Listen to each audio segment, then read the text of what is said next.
예, 우리는 오늘 설교 진도를 조금 바꾸어서 오늘은 스가랴 8장으로 한번 뛰어보려고 합니다. 우리가 지금 사무엘 하에 이스라엘의 왕이 돼가지고 막 뭔가 새롭게 해보려고 하는 다윗을 살펴보다가 이제 우리 추석도 얼마 남지 않았고 해서 스가랴서로 성경 말씀을 한번 바꿔봅니다. 오늘 8장에 보니까 2절에 보세요. 만군의 여호와가 이같이 말하노라. 내가 시온을 위하여 크게 질투하며 그를 위하여 크게 분노함으로 질투하노라. 실제로 우리가 하나님을 섬긴다고 하면은 비유상으로 하나님과 1대1 어떤 부부관계에 접어든 것과 마찬가지입니다. 나는 너를 전심을 다해서 사랑하는데 너는 나에게 전심을 다한 사랑을 바치지 않는다면 상대방은, 배우자는 질투를 하게 되어 있어요. 바로 이 부분을 하나님께서 이스라엘 백성들에게 말씀하신 겁니다.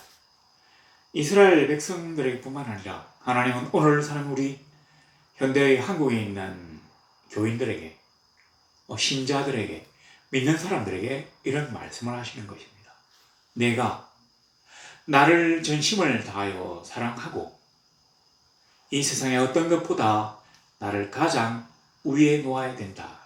물론 이게 어떤 관념적 선언이긴 하지만 여기에 그 필적할 만한 사랑의 대상들이 우리에게는 많이 있어요. 우리는 세상과 하나님에게 한 발 한 발을 걸치고 있습니다. 그래서 기분이 좋을 때, 일이 잘 될 때는 하나님을 사랑하고 경외하며 찬양한다고 얘기합니다. 그가 주시는 말씀을 믿는다고 얘기해요. 그러나 우리의 삶에 어려움이 닥치고 뭔가 잘 안 되고 하나님이 마치 없는 듯이, 아니면 하나님이 나를 전혀 돌아보지 않는 듯이 느껴지는 그런 상황에서 우리는 즉시로 하나님에게 반기를 들고 그를 욕하며 배신하고 세상으로 돌아갈 수 있는 만반의 준비가 되어 있습니다. 그 정도로 우리 인간들이 하나님에 대한 사랑이 약해요.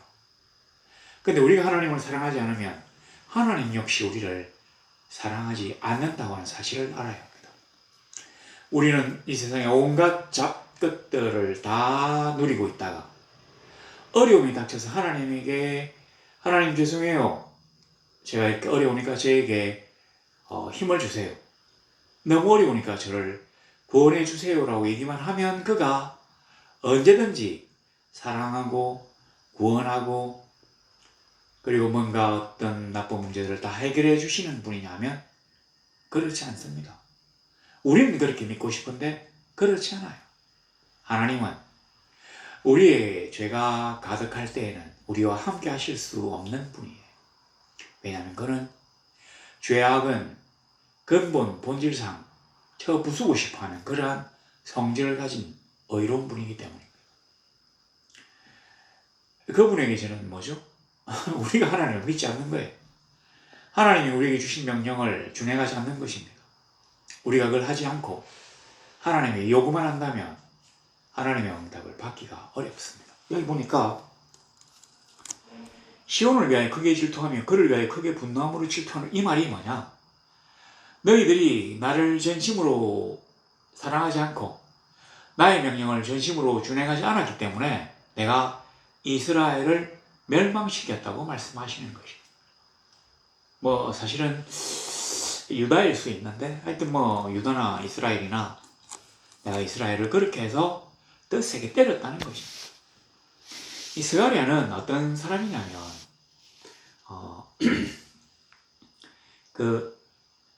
유다가 망하고 난 다음에 바벨론은 포로로 있다가 다시 이제 귀환을 한 유대인들이 성전을 갖다가 막 짓다가 중단을 했어요.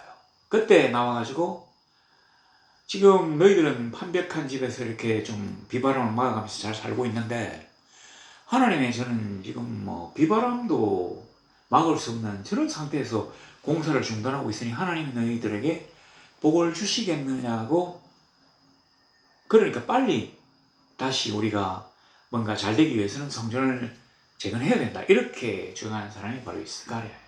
학계, 스가랴 이 사람들이 그런 걸 막 주도했거든요. 실제로 이 스가랴서는 이 8장하고 9장 사이에는 수십 년의 간극이 있습니다. 그러니까 이게 이제 마지막이죠, 마지막.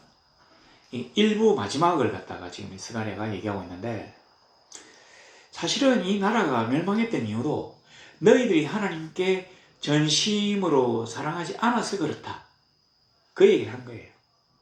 근데 3절에 보니까 이제 여호와가 다시 이곳으로 돌아와서 내가 시온에 돌아와 예루살렘 가운데 거하리니 예루살렘은 진리의 성읍이라 일컫겠고. 오늘 설교의 주제가 바로 이 말입니다. 예루살렘은 진리의 성읍이라 일컫겠고. 예루살렘이 왜 멸망했느냐면 바로 여기 답이 있네요.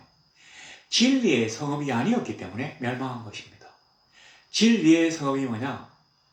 하나님의 성이라는 얘기죠. 하나님은 진리이시기 때문에. 바로 하나님의 성읍, 진리의 성읍이 아니기 때문에.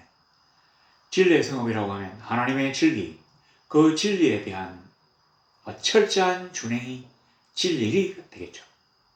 근데 철저하게 준행하지 않고, 아니 느슨하게도 준행하지 않고 하나님을 오히려 비웃으며 조롱하며 이방 신들을 막 섬겼기 때문에 하나님의 분노와 질투, 그렇게 당한 것입니다. 거기에 대한 분노를 당한 것이죠. 다르게 한번 생각해 봅시다. 예루살렘이 이스라엘의 수도였던 예루살렘이 멸망한 이유는 진리의 성읍이 아니었기 때문에 멸망한 것입니다. 이제 다시금 하나님이 돌아오셔서 진리의 성읍이라 일컫겠고라고 하셨어요. 제가 조금 전에 말씀드렸습니다. 죄가 있는 곳에 하나님이 함께 하실 수 없다고. 자, 요거를 우리 지금 현재로 한번 살짝 바꿔봅시다. 저는 그냥 목사예요. 큰 교회 목사도 아니고 정치에 영향을 미치는 그런 이상한 사람도 아닙니다.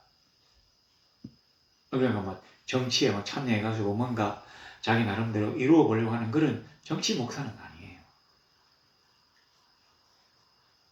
먼 도시, 서울로서는 먼 도시 부산의 자그마한 교회 담임 목사에 불과합니다. 자, 그런데 그런 저라도 이렇게 지금 현재 돌아가는 판세를 보면 마음이 많이 불안해요. 누구처럼 북한이 쳐들어올까 불안하다 이런 얘기는 아니고, 미국이 우리를 지금 너무 괴롭혀가지고 이 나라가 다시는 큰 환란에 접어들까 싶어서 두렵습니다. 하여튼 이런 어떤 상황에, 그렇다고 우리가 중국과 손을 잡고 미국과 한판할 수 있는 그런 체급도 아니에요. 그러니까 트럼프는 우리나라에 이제 빨대를 꼽아가지고 그냥 우리나라가 형체 없이 멸망하도록 자꾸 이렇게 자기의, 이 사람이요, 좀 정신이 이상해가지고 자기 마음대로 막 얘기하잖아요. 정책에 일관성도 없고. 근데 이 타깃이 하필이면 우리예요. 가장 만만하면서도 적당히 부유하기 때문에 돈을 뜯어내기가 쉽거든요. 우리보다 약한 나라들은 돈이 없으니까 그렇게 타깃이 되지도 않아요. 그리고 우리보다 강한 나라들은 중국이나 러시아 같은 나라들은 너무 강하기 때문에 자기 말이 먹히지 않아요. 제가 보면서 참 가슴이 아팠습니다. 어떻게 하면 이 나라가 경제적인 번영을 유지하면서 우리가 마음껏 하나님을 평안한 가운데 섬길 수 있느냐라고 생각한다면 하나밖에 없어요. 우리나라 서울이, 제가 살고 있는 부산이, 이 땅의 각 도시들이 진리의 성읍이라고 하나님으로부터 인정받아야만이 이 나라가, 이 도시가 생존할 수 있습니다. 진리의 성읍이라 일컫는다면 하나님이 도시의 수호자가 되시는 것이에요. 사람은 아니니까 수호신? 우리가 하나님의 보호와 인도를 받는다면 어떤 일이 있어도 그 어느 누구도 우리를 해하지 못합니다. 옛날 한번 생각해 보세요. 아수르라고 하는 나라가 그 당시 중근동 지역에 패자였는데 그때 지도를 본다면 모든 나라들, 심지어 이제 북쪽 이스라엘, 그러니까 뭐 북쪽이라기보다는 이스라엘이라고 하는 나라까지 멸망했어요. 이스라엘 10지파잖아요. 그러니까 이스라엘의 모든 지파들이 다 멸망하는 그 순간에도 유다 지파와 베냐민 일부와 레위인 조금은 남겨두셨다고 하는 거죠. 왜냐하면 그곳에 하나님이 함께 하셨기 때문이거든요. 왜 하나님이 함께 하셨습니까? 그곳이 진리의 성읍이었기 때문이거든요. 어떻게 해서 진리의 성읍이라고 일컬어졌습니까? 그들이 하나님을 섬기며 하나님을 경외하여 그가 바라신 명령대로 행하려고 노력했기 때문입니다. 유다도 보면 이렇게 한 왕이 승하다면 한 왕이 약하고 한 왕이 승하다면 두 왕이 약하고 이런 식으로 왔다 갔다 했어요. 그러나 하나님은 그들이 여호와를 잊지 않았다고 하는 것, 또 자기들의 어떤 욕심과 죄성에도 불구하고 하나님의 뜻대로 살고자 노력했다는 것을 높이 들어서셨기 때문에 그 잔인한 아수르 제국의 말발굽에서 피해갈 수 있도록 하셨다는 사실을 알아야 합니다. 내가 지도를 보니까 여기서 어디까지 전부 다 아수르의 영토인데 중간에 점 같은 게 하나 딱 있어요. 콩알보다 더 작은 점 하나를 그려놓고 유다라고 적어놨어요. 거기는 정복하지 못했다고 하는 거죠. 실제로 역사에서 유다보다도 아수르가 더 빨리 망합니다. 유다는 아수르를 멸망시킨 바벨론에 의해서 멸망해요. 그러니까 이 시차가 한 100몇십 년이 넘어가요. 왜 그렇게 되었느냐면 남쪽 유다 사람들이 자기의 도시를 진리의 성읍이라고 불리기에 부족함이 없도록 힘써 노력했기 때문입니다. 우리가 막 군대를 많이 더 만들고 또 어떻게 막 이 기발한 그 물건들을 만들고 또 과학적 지식들을 막 쌓아가지고 어떤 새로운 단계로 접어들어야만이 이 나라를 보존할 수 있는 게 아니에요. 한 나라가 세계를 상대로 싸워서 이기기가 어렵습니다. 그러니까 우리 그럴 필요도 없고요. 어떻게 해야 합니까? 하나님께 자기의 최선을 다해야 합니다. 자기의 진심을 다해서 하나님의 명령을 준행하도록 노력해야 합니다. 그리고 하나님의 명령을 완벽하게 준행하지 못했음에 가슴 아파하며 하나님 앞에 회개할 줄 알아야 합니다. 그러면 하나님이 함께 하심으로 어떤 상황이 오더라도 이 나라와 이 도시는 안전할 것입니다. 자, 4절에 보니까 하나님이 다시 오셔서 우리를 보호하시기 시작한다면 어떤 일이 벌어집니까? 4절에 보세요. 예루살렘 길거리에 늙은 남자들과 늙은 여자들이 다시 앉을 것이라. 다 나이가 많으므로 저마다 손에 지팡이를 잡을 것이요. 이거 지금 우리나라처럼 초고령 사회 얘기를 하는 게 아니에요. 이 당시에는 초고령 사회라는 게 있을 수가 없습니다. 맨날 그 전쟁이고 또 먹고 살기 어렵기 때문에 노인들이 그렇게 많지가 않거든요. 근데 여기 노인이 많다는 얘기는 나라가 그만큼 평화롭고 안전하다는 거. 그리고 노인들도 충분히 의식에 부족함이 없다는 거. 영양이 풍부하니까. 그리고 평화로우니까. 집안에 숨어있지 않고 광장이나 길거리에 나와가지고 길가에 나와가지고 앉아서 도란도란 얘기를 나누며 이 어떤 세상 돌아가는 얘기를 하고 행복하게 웃고 하는 상황을 여기다가 적어놓은 것이에요. 다시 앉을 것이라. 옛날 이 나라가 평화로울 때는 그랬다는 것입니다. 근데 이 나라가 멸망하고 사람들이 포로로 잡혀갔다가 다시 돌아오고 처음에는 이 사람들이 아마 길가에 나와 앉지 못했을 것이에요. 그런데 여호와의 성전을 다시 짓고 하나님으로부터 복을 받으면 복을 받았기 때문에 이런 일이 벌어진다. 그리고 이 사람들이 나이가 많아요. 저마다 손에 지팡이를 잡을 것이요. 이 지팡이를 잡고, 우리 이제 이 지팡이를 잡고 다니는 분들도 많은데, 지팡이를 잡고 걸어간다고 하는 것은 그가 남들의 도움이 없이 자기 힘으로 거동이 가능하다고 하는 얘기입니다. 그럼 이게 나쁜 얘기가 아니라 아주 좋은 얘기예요. 나이가 많이 들면 뭐 전신이 아프죠. 그래서 병원에 많이 갑니다. 근데 그 병원이 없다면 어떻겠습니까? 고통 때문에 견디지 못할 거예요. 차라리 죽는 게 낫다고 절규할지도 모릅니다. 근데 그렇지 않고 약간 근골에 힘이 없고 다리에 힘이 없어가지고 지팡이를 짚고 혼자서 걸어갈 수 있다고 하는 얘기예요. 그러니까 그만큼 평화롭고 안전하며 물질적으로 부유하고 건강도 좋다는 얘기입니다. 그 당시 사람들의 평균 수명은 40이 안 됐어요. 왜냐하면 그냥 막 나가서 죽고 굶어 죽고 이러니까 하나님이 함께 하시는 나라, 그가 보호하시고 인도하시는 나라는 바로 이렇다는 얘기입니다. 6절 5절에 보세요.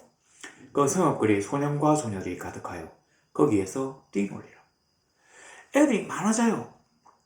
요즘 우리 골목골목마다에는 애들이 사라졌어요. 정막같이 조용합니다. 그 대신 뭐가 있습니까? 개와 고양이가 있잖아요. 이 고양이들이 그 길 중간에 막 뭐 또 싸고 그래가지고 사람이 진짜 힘들어요. 뭐 좋아하는 분들도 많겠지만 애들이 막 번개처럼 사라졌어. 옛날에 생각납니다. 고시 공부할 때 애들이 너무 골목에서 막 시끄럽게 떠들어가지고 진짜로 많이 스트레스를 받았던 게 기억나는데 지금은 아무도 없이 진짜 조용해요. 근데 애들이 파글파글 한다는 얘기예요. 그러니까 어떤 생명력, 그 다음에 새로운 시작, 그 다음에 어떤 그 소년소년이 막 뛰어놀고, 이 뛰어논다고 하는 게 굉장히 밝고 쾌활하게 막 지저귀면서 야, 공 던져, 뭔가 어떤 역동적이면서 이 나라가 장차 굉장히 발전하겠다고 하는 예표를 주는 것이에요. 뛰놀리라. 또 하나는 뭡니까? 옛날에, 요즘은 안 그런데 옛날에는 누구나 일을 해야 했어요. 먹고 살 게 없으니까. 그래서 7살, 8살, 9살 되면 자기 몫은 다 해야 합니다. 하다 못해서 그 부직갱이라도 들고 막 연탄이라도 날라야 돼요. 근데 그렇게 할 필요 없이 뛰어놀 수 있다고 하는 것은 이스라엘이, 예루살렘이, 그게 유대인들이 그 정도로 하나님과 함께함으로 복을 받았다고 하는 걸 뜻합니다. 우리는 사실 북한처럼 되게 어려워요. 왜냐하면 우리가 갖고 있는 게 너무 많기 때문에. 우리가 이것들을 갖다가 다 포기하고 민족적 자존심을 세우기가 사실은 거의 불가능에 가깝습니다. 그동안 우리가 너무 편하게 살았거든요. 그래서 조금의 어려움이라도 오면 우리가 이겨내기 어려워요. 이런 걸 생각하니까 어쩔 수 없이 여기 굽실하고 저기 굽실되고 그렇게 겨우겨우 이 나라를 보존해야 된다는 생각이 제 가슴을 답답하게 만듭니다. 그러나 그럴 필요가 없습니다. 우리는 사람과의 관계에 치중하기보다는 우리와 하나님과의 관계에 치중하고 그분의 마음에 들기에 치중하고 또 그분의 뜻대로 바르게 살기에 치중해야 합니다. 그러면 사람과 사람과의 관계, 나라와 나라의 관계가 저절로 풀리게 될 것입니다. 여기 보세요. 6절에 만군의 여호와가 이같이 말하노라. 이 일이 그날에 남은 백성의 눈에는 기이하려니와 내 눈에야 어찌 기이하겠느냐. 만군의 여호와의 말이니라. 그러니까 이런 식으로 이제 그 당시에 스가랴가 이 포로지에서 돌아온 지 얼마 안 된 사람들이 예언을 했는데 이 예언을 듣는 사람들은 이해가 하나도 안 돼요. 수긍하지 못합니다. 우리는 지금 조금 목피로 겨우겨우 연명하고 아직 예루살렘은 성벽을 두르기 전이라서 외적의 침입에 무방비예요. 막 군대만 쳐들어오는 게 아니라 도적대들, 그 다음에 그 맹수, 짐승들도 오고. 그리고 이걸 막으려고 하면 최소한 이 성벽은 있어야 되는데 성벽이 없는 상황에서 노인들이 안전하지 못하면 나오지 못하니 도망을 빨리 못 가니까. 근데 탁 나와 성문학 광장이 길거리에 성문학 광장도 포함되거든요. 나와서 탁 얘기하고 탁 장기와 바둑도 뜨고 예의꽃도 피우고 옆집 친구 누구 아들은 어쩌고저쩌고 어쩌고저쩌고 이런 얘기를 하러 나와 있다는 게 너무 신기하고 기이하게 이렇게 말이 되나. 지금 이 예루살렘 성과 그 일대를 한 유대 공동체에 온 사람은 5, 6만밖에 안 돼요. 근데 아이들이 골목골목 막 하면서 막 뛰어넘는데요. 말이 안 되는 얘기. 근데 하나님이 우리와 함께 하신다면 충분히 가능하다는 것이죠. 이 일이 그날의 남은 백성이 바로 포로제에서 돌아온 사람입니다. 기이하려니와 내 후에야 어찌 기이하겠느냐. 나는 만군의 여호와이기 때문에 가능하다는 얘기입니다. 만군의 여호와라고 이 만군을 우리가 들으면 그 당시 사람들은 뭘 느끼냐면 강력하다, 전능하다. 그가 대신한 우리가 더 이상 외적의 침입으로부터 괴로워할 이유가 없다고 하는 걸 느끼게 됩니다. 하늘의 불말과 불병거가 12영도 되는 천군 천사들이 쫙 공중을 날아서 자기를 보호하시기 때문에 충분히 가능하다고 하는 느낌. 그가 우리와 함께 하신다면 그 어느 누구도 우리를 괴롭히지 못하게 하겠다는 게 바로 이 만군의 여호와에 드러나는 말이에요. 그 8장 1절에 보면 만군의 여호와의 말씀이 임하여 이르시되 2절에 보니까 만군의 여호와가 이같이 말하노라. 3절에 보세요. 만군의 여호와는 빠졌는데 여호와가 이같이 말하노라. 4절에 보세요. 만군의 여호와가 이같이 말하노라. 6절에 보세요. 만군의 여호와가 이같이 말하노라. 6절 끝에 만군의 여호와의 말이죠. 7절에 만군의 여호와가 이같이 말하노라. 만군의 여호와께서 우리와 함께 하신다면 우리는 더 이상 두렵거나 불안하거나 답답할 필요가 없습니다. 우리가 믿음이 깊어서 하나님이 함께 하시는 민족은 결단코 망하지 않는다는 것을 믿는다면 오늘의 이러한 상황을 보고서도 우리가 하나님께 더 간절히 나아가서 외치고 기도하고 간구하며 우리의 행실을 바르게 잡아서 이 땅의 도덕수준을 높이고 하나님이 요구하시는 일들을 감행할지언정 무작정 걱정하고 두려워하고 비관할 필요가 없다고 하는 말입니다. 하나님은 우리와 함께 하십니다. 그는 만군의 여호와이십니다. 그 만군의 여호와를 믿고 그 만군의 여호와와 함께 이 세상 끝날까지 당당하게 신앙의 길을 걸어갈 수 있는 우리 성도들이 되시기를 우리 주 예수 그리스도 이름으로 간절히 소망합니다.